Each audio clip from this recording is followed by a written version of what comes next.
തിരക്കാണല്ലോ. പള്ളിപ്പറമ്പിൽ കിടക്കുന്ന വാപ്പാടെ ഖബറിന്റെ ചാരത്ത് പോയിട്ട് ഫാത്തിഹ ഓതിയിട്ട് ഓടുന്ന മക്കളുണ്ട്.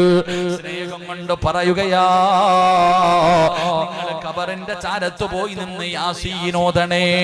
എന്തിനാ ഓതാൻ പറഞ്ഞത്? നിങ്ങൾ പള്ളിയിലെ ഉസ്താദിനെ വിളിച്ച് നിർത്തിയിട്ട് ഓതിപ്പിക്കണമെന്ന് ഞാൻ പറയുന്നില്ല. നിനക്ക് ഓതാൻ അറിയുമെങ്കിൽ നിന്റെ മാതാപിതാക്കളുടെ ഖബറിന്റെ ചാരത്ത് പോയി നിന്നിട്ട് യാസീൻ ഓത്.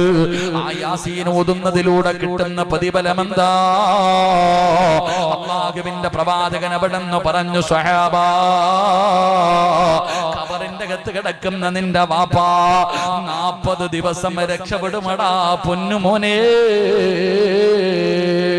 വാപ്പാടെ ഖബറിന്റെ ചാരത്ത് നിന്ന് യാസീൻ ഓതിയാൽ ആ മണ്ണിനടിയിൽ കിടക്കുന്ന നിന്റെ വാപ്പയുണ്ടല്ലോ, ആ വാപ്പയുടെ ഖബറിന്റെ അകത്ത് 40 ദിവസം അല്ലാഹു അദാബ് മാറ്റി